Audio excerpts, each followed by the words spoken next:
Hi, I'm Dan and welcome to the Airbrush Garage. If you're new here, welcome. If you're returning, thanks for coming back. Today, I'm going to be showing you two of my methods on how to do flesh tone. I'm going to show you the first one with a real simple mix of some primary colors and gives you a really good flesh tone base. The second one, if you stick around, I'm going to show you a product that I discovered quite a few years ago and is still around today. So if you like this kind of content, please hit that subscribe button. Give me a thumbs up, leave some comments. All of that helps with the algorithm for YouTube that helps build this channel. And don't forget to click my affiliate links down below with all of the products and more that I'm going to be using in this video today. And with that, let's get started. So for the first of the two methods I'm going to be showing you today, the first one is going to be mixing your own paints from some primary colors. Now, with this one, you can use any brand paint that you have, as long as you got the primary colors, yellow, red, and blue. And you're gonna be adding, or you're starting with your white. Okay, so what you're gonna do is you're gonna mix a ½ ounce of white. Okay, you can't see it, but this cup has ounce markers on it. So I started with a ½ ounce of white, then I went with 20 drops of yellow, 5 drops of red, and 1 drop of blue. Mix it all together and you should get yourself a nice flesh tone. So I'm going to load that up in my airbrush. I'm going to show you what it looks like.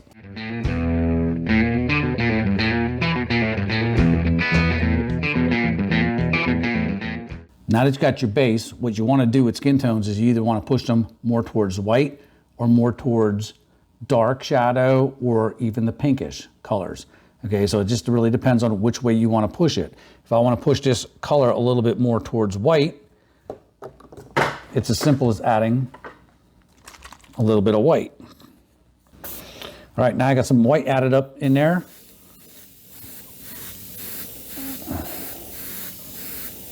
And it's going to be even really hard to see probably.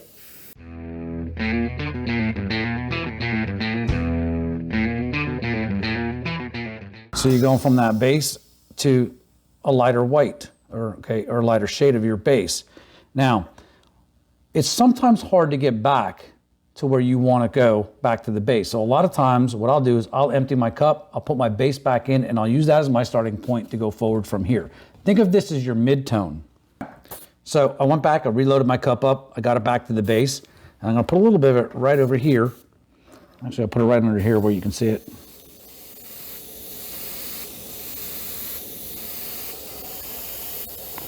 Now you can see that tone is pretty pink, okay? But when you layer it over the base, it's going to take on a little bit different of an effect. And it's just going to brighten up. And you get a nice rich tone. It's not so overpowering. So the whole idea, the way I like to do skin tones, is I start with my base and I use it to blend over with. So I'll start with a base and I'll use it to blend light and I'll use it to blend darker. Now, if you want to get back to a little bit more, or less.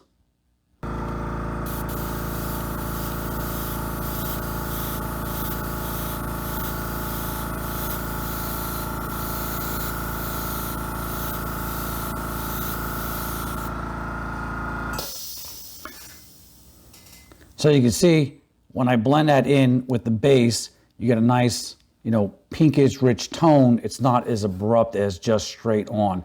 So again, what I like to do and it's the same as the next system I'm going to show you, is I like to start or get that color of the base that I'd like, and I like to lighten or darken from there. Okay, so that's basically it with mixing your own skin tones. It's a lot of trial and error sometimes, but you can use that ratio I gave you for a good starting point. If you need to go lighter or go pinker, I would just add the white to go lighter. I would add the red to go pinker. If you want to go darker, you can add just a touch of blue. Blue is a very strong color, so be careful because you can take on that blue shift, and that's not where you want to go with it. All right, so for the second way I do skin tones is my preferred method. Instead of doing the mixing on your own and the trial and error and the ratios, Createx Wicked Colors came out with a really, really cool product. I think it had to be 10, 15 years ago. I'm not quite sure. But when I discovered this, it was a game changer for me. It's made by Createx. This is Wicked Colors, and it is called Driscoll Tone, Detailed Driscoll Tone. And basically what it is Steve Driscoll, fantastic airbrush artist, by the way, look him up. And by the way, not sponsored. But he came out with this base tone, and he came out with a system of how to layer it and work it. And ever since I've discovered it, I've used nothing but this when I'm doing colored portraits. Okay, so let's shake it up a little bit. Let's get it in the brush and give it a go. Okay, so this is just the Driscoll tone, reduced.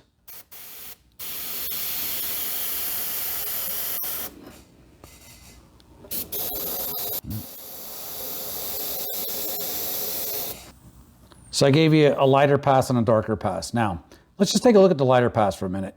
It looks a little bit on the yellow side, okay? So that is my starting point, okay? So the way Steve Driscoll taught it, and still does probably, is basically he doesn't look on how to darken this tone. He looks on what do you need to kill it. So in order to kill a tone or darken a tone, this is a kind of a yellowish hue to it. So on a color wheel, if you were to take the yellow and the complement is violet, okay?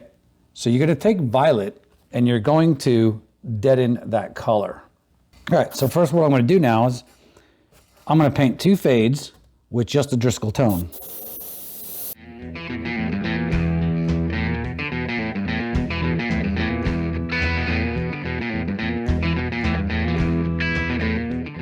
Okay, so now I got my two fades.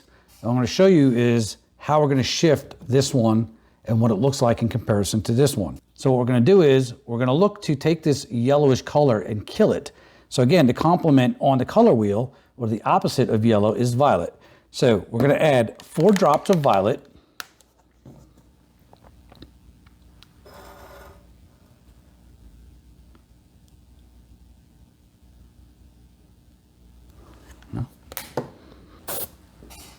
I'm going to show you what that looks like right here.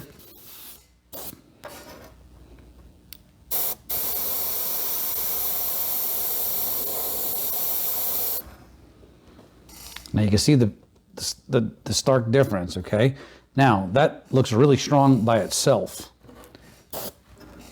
But when you layer it over the Driscoll tone,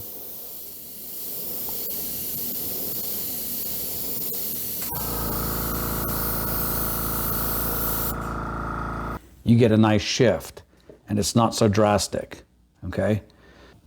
Now what I'm gonna do is Createx also makes a product called Smoke. It's called Detail Smoke Black. Now, if you don't have black or Detail Smoke Black, you can just use regular black. Detail Smoke Black is just a variation of a black. It looks almost black to me. I'm gonna add 2 of it. So if you don't have Smoke Black, just use regular black. All right, and we'll see what it looks like right here.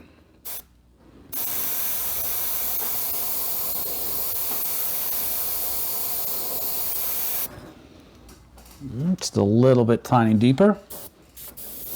And again, overlay.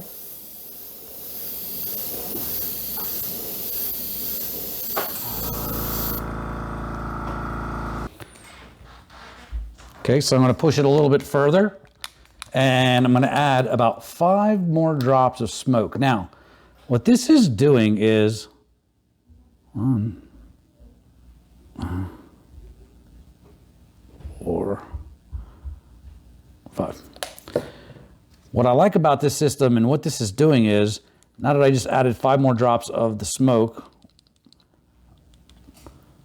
so what this is doing is this is going to be for your darkest tones, your shadows.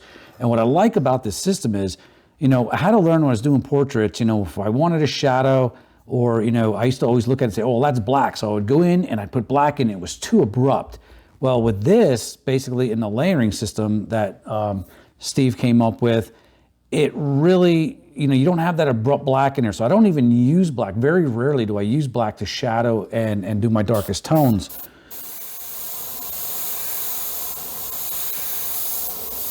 Look at that right there. So I use that because it's not so abrupt, because what you're doing is you're taking that base tone and you keep shifting it. So it's all a blend of that tone, okay? And basically what you're doing is you're just pushing it further down or toward the complement of the color wheel. So anytime you put an opposite color on a color wheel, it's always gonna push your color in a darker direction. It's gonna saturate it. So that looks very, dark and abrupt, but again, if I put it here,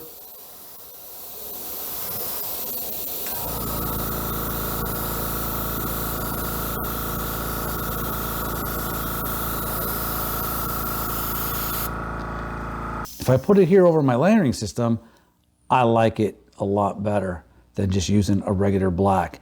And like I said, you could even go deeper on that toward the black, but it's never truly black because it's all mixed in with the base tone. Now this does look a lot more, it has a lot more contrast and everything than up above here. And again, with this skin tone up here, when we did the mixing, you could make that a little darker. I just happened to start with a lighter base tone. But again, like I said, I'm more here to talk to you today about the Driscoll tone because I really think it is the way to go. If you get Steve's system, I'll have a link for it down below. It comes with a nice little set of instructions on how to use this. So this is just a little bit of a taste, but all the portraits I do, this is what I use, and I absolutely love it. Okay, so what I did was I emptied out my cup. I started went back to my base, my Driscoll tone, just like 2 drops of Driscoll tone and a few drops of red, straight red. And that's gonna give you like a rosy color.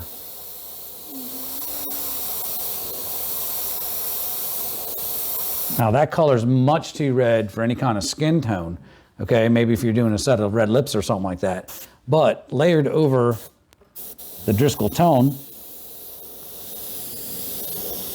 it's just gonna give you a nice, vibrant,